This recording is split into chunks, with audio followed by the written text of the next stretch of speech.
Okay, this section will talk about marginal analysis or marginal functions. And the idea here is that we will work with the business functions, which we talked about briefly in section, I believe it was 2.3. It was in chapter 2. They talked about the business functions, the cost function, the revenue function, and the profit function. And what we learned about these was that, for example, if you have a cost function, C of X equals, whatever value, it's set up in a form that you can plug in the number of items that is produced or manufactured or sold, and you can get the cost of how much it costs to produce these items. And the same is true for revenue and profit function. The profit function, you can plug in the number of units X, and it would, for example, give you the profit for selling, say X number of units. So what are the marginals? Well, the marginals of the business functions are simply the derivatives. So the marginal cost function is the derivative of the cost function. The marginal revenue function would be the derivative of the revenue function. And the marginal profit function would be the derivative of the profit function. So some of you might be asking, well, what is the benefit to this? Well, what it does is it allows us to measure rates. So the question comes up, I guess, is, what if we were trying to see how costs were changing as production goes by, for example? Well, that's measuring a rate, which would indicate slope, which would indicate derivative. So the idea of, say, marginal cost would be to see how cost is changing with respect to the number of units that we sell. And you could do a comparison, maybe look at how cost is changing when you're selling 50 units as opposed to 100 units, or you're producing, 50 units as opposed to, say, 100 units. Here's an example where I got the curve for revenue. And this is my revenue curve. And I showed it how you could find derivatives at different points, finding the slope of the revenue curve at miscellaneous points. And again, this would be the slope of the tangent line, which would indicate the derivative. But as you can see, they look drastically different. And in situations where you would have a positive slope, would be indicating that you are getting revenue, and places that you have a negative slope would be indicating that, I guess this would be more appropriate for profit. But if the curve had a positive slope, means that you are having profit at that point. And then if your profits were a negative slope, it means that you're losing money at that point. In fact, that would probably be better. I'm going to actually change that to profit.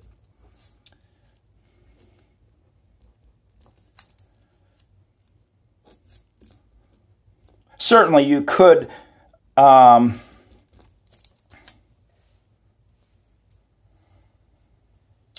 do it in terms of the revenue curve, but it would be more like if you had a steeper slope, it would mean you're getting more revenue than if you had a shallow slope. It would be meaning that your revenue is kind of slow. Really, negative revenue doesn't make sense because it's based on things sold, and you really can't get a negative number as an association with that. But if it were profit, that would show that there are places where you're getting a good profit and places where your profit's maybe not so good. Anyway, let's look at an example where we're actually doing the derivative. That was just kind of general what was going on. If we were looking at the curve and trying to estimate, okay, what is the profit at different points.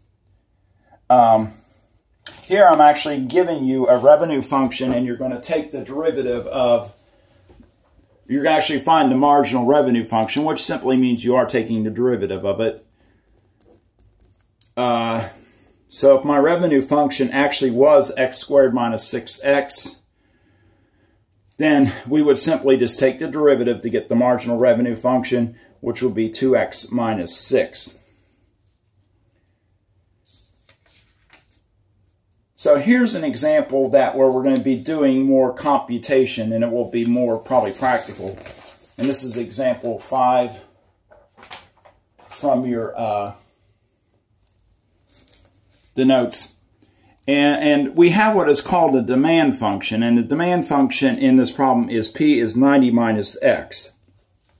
Now, real briefly, what a demand function is, this allows you to create a function that will basically, when you're doing revenue, you're doing the number of units times the price per unit, and that's giving your revenue. So, like, say it was gasoline, and you had 50 units, or you sold 50 gallons of gas, and it was $3 a gallon. You would go 50 times $3 per gallon would give you $150 revenue for those 50 gallons.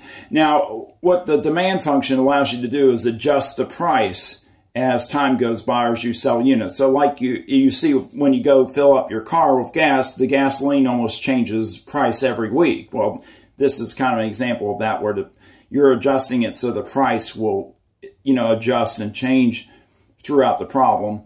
So we do have this overall formula, though, that it's new, as revenue is X times P. So what we'll do is, in this example 5, is first we will find the revenue for 60 units. Now, first I have to find the revenue function. So like I said, that general formula you use is X times P. And again, that P is not profit. It's this little demand function, which again, I said, it's like an adjusting price, like things that kind of fluctuate, like gasoline if you bought them, or maybe even like cigarettes or something like that that would, change. Or even like, maybe orange juice in the grocery store. It, goes up and down. So, nothing really stays the same price throughout the year. So this is basically has its own formula. It's 90 minus X. So this, if I plug in P, will be X times 90 minus X. And if I distribute X, I get 90X minus X squared. So now I have a revenue function that I can plug into. So my revenue function is 90X minus X squared. So if we were going to find the revenue, say, for 60 units, say we sold 60 units, what's the revenue we brought in for that? Well, you would simply just plug 60 into your revenue function. So R of 60 would be 90 times 60 minus 60 squared. So if we do the computation, it would be 5,400 minus 3,600 would yield basically $1,800 would be our revenue. So what's the next question asked? Well, it asks what is the marginal revenue for this. Well, actually, we just need the marginal revenue function. So what we would do is just take the derivative. So R prime would be 90 minus 2x if we're doing the power. I'll write the function down again if you need to see it right next to the derivative. But remember, it was 90x minus x squared, so the derivative is just 90 minus 2x. So that's all you do for finding the marginal revenue function. And then actually to use it at a certain level of production, in this case it would be x is 40 units, then the revenue function for 40 would be 90 minus 2 times 40, and that's going to come out to $10. Now, what that tells us is basically the difference between the cost between the 40th and the 41st unit. So what happens is that is the change in revenue, which is positive. So that means that the next unit we sell after 40 units, which the 44, I guess the 41st unit we sell would actually be would yield $10 revenue. So at that point, at 40 units, we're making about $10 per unit is the best way to think about that. So what is the revenue I'm gaining each thing I sell? Well, it's about $10, and that could be a useful number if you're a business person, because that, depending on what you're making or selling, that could be very good or very poor. I don't know. You know, it kind of would depend on, you know, what you're making. It could be cars or backpacks or, you know, whatever, you know, thing you're producing. So in this case, my change in revenue per unit, it's going up about $10 at this moment for each unit we sell. Now that can change because we have a curve. This is a parabola. So as you know, a parabola that would open, basically, it would open down, and you're going to revenues along this curve. It's constantly changing. So you would find measuring at different points that the revenue would be different. So that's example 5. And I have another similar example to this I'm going to work. And this is example 7 out of the PowerPoint notes. Kind of similar. It is dealing with revenue. Now, in this case, I'm actually just giving you the revenue function, so you don't have to, you know, find it algebraically like you did on example 5. So my revenue function says, suppose that the total revenue function for a commodity is R of X is 30X minus 0.3X squared. So the first question asks, well, what is R of 30 and what does it represent? Well, let's find R of 30 first. So as you would imagine, we're just going to plug into the revenue function. I'll rewrite it here so you can see it again. It's 30x minus 0.3x squared.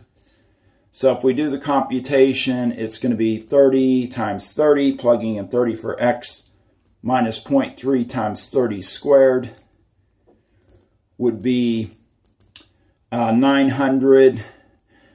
And then 300 times 0.3, or actually, excuse me, 300 squared would actually be 900. Times 0.3 would be 270. So 90 minus 270 would yield $630 is my first part A. And that is the revenue for either selling, for basically selling 30 units, is what we'll describe it. Sometimes they call it a level of production of 30 units. Okay, B. What is the marginal revenue function? Well, again, we'll take R prime, take the derivative of R, which would just be 30. The derivative of 30x is 30 minus 0.2x. And again, that is just essential power rule, section 3.1. Then C, actually, I probably better put it here. So C is just going to be, well, what is the marginal revenue at a level of production of 30? So if we were to sell that, well, you know, what would it be at 30 units? And we'll go into more detail what that means again. It would be 30 minus 0.6 times 30, which is 30 minus 18, which is $12. And again, that would mean that that next unit would sell for $12. So level production, so that 31st, you take the next unit, that 31st unit would sell for $12.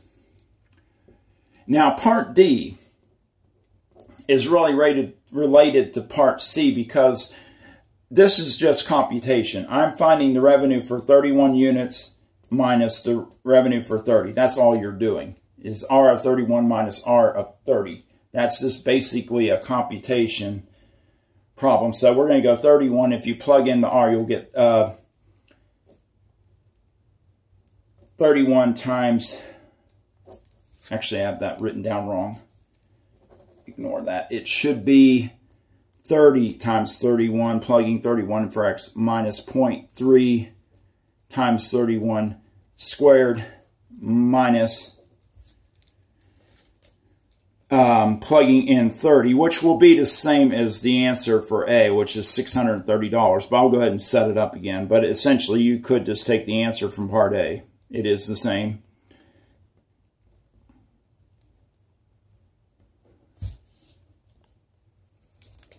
Let me see if you can see that. Okay,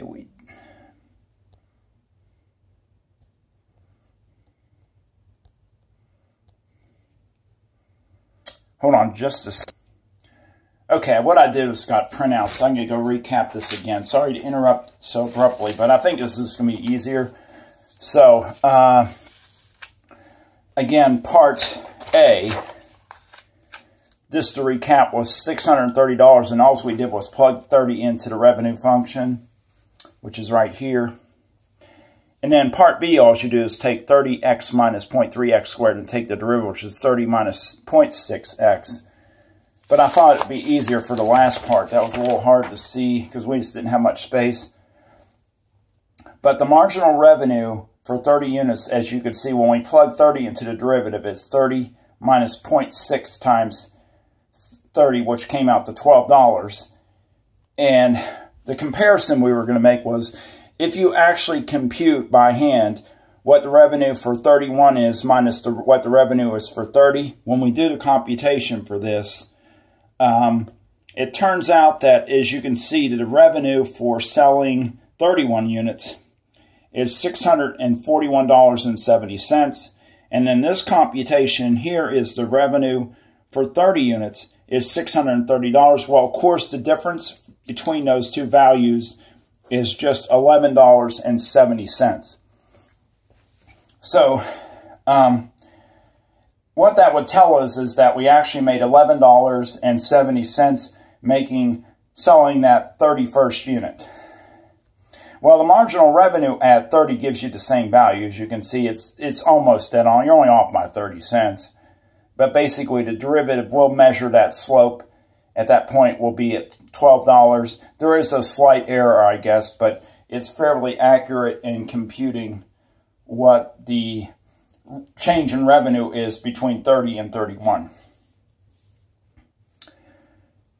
Okay, that wraps up the unit on marginals and how to find a marginal function. So again, email me if you have any questions. The last two sections will be covering the concept of optimization.